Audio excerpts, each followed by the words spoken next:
রাজ্যের ভাষাগত ও সাংস্কৃতিক বৈচিত্র্যকে আরও সমৃদ্ধ করার লক্ষ্যে প্রথমবারের মতো রাজ্যভিত্তিক চাকমা ভাষা ও লিপি দিবস উদযাপন করা হলো আগরতলায়। ভাষা সংরক্ষণ থেকে নতুন প্রজন্মকে মাতৃভাষার সঙ্গে যুক্ত করার বার্তা উঠে এলো এই অনুষ্ঠানে। আগরতলার রবীন্দ্র শতবার্ষিকী ভবনে ১ নম্বর হলে শুক্রবার প্রথমবারের মতো রাজ্যভিত্তিক চাকমা ভাষা ও লিপি দিবস ২০২৬ উদযাপন করা হয়। অনুষ্ঠানের আয়োজন করে রাজ্য সরকারের শিক্ষা দপ্তরের অধীন directorate of Kokborok and other minority languages. অনুষ্ঠানে চাকমা ভাষা, লিপি ও সংস্কৃতি সংরক্ষণ, প্রসার এবং নতুন প্রজন্মের মধ্যে মাতৃভাষার গুরুত্ব তুলে ধরা হয়। বক্তারা বলেন, ভাষা শুধু যোগাযোগের মাধ্যম নয়, এটি একটি সম্প্রদায়ের ইতিহাস, ঐতিহ্য ও পরিচয়ের অন্যতম ভিত্তি। এদিন অনুষ্ঠানে উপস্থিত ছিলেন মন্ত্রী সুশান্ত চৌধুরী, মন্ত্রী শান্তনা চাকমা, বিধায়ক শম্ভুলাল চাকমা সহ বিভিন্ন গণ্যমান্য ব্যক্তি ও চাকমা সম্প্রদায়ের প্রতিনিধিরা। আয়োজকদের আশা, এই উদ্যোগের মাধ্যমে চাকমা ভাষা ও লিপি সংরক্ষণের পাশাপাশি আগামী প্রজন্মের মধ্যে মাতৃভাষার প্রতি আগ্রহ আরও বৃদ্ধি পাবে। প্রথম অনুষ্ঠান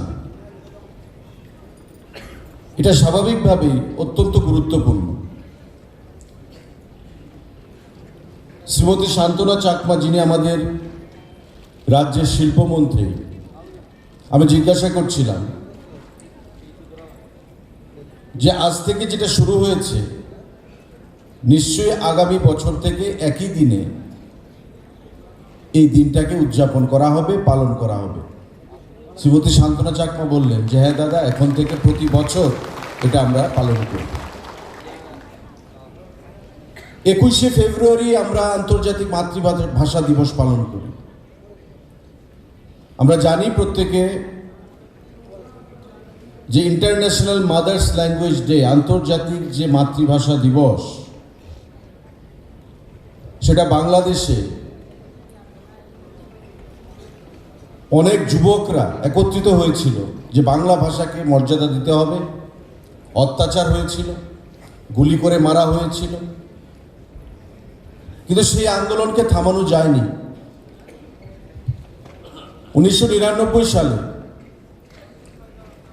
আন্তর্জাতিক মাতৃভাষা দিবস ইউনেস্কো তার মর্যাদা দিয়েছে। আজকে যারা চাকমা কমিউনিটি এখানে রয়েছে, প্রতিনিধিরা, আপনাদের মাতৃভাষা কি? চাকমা।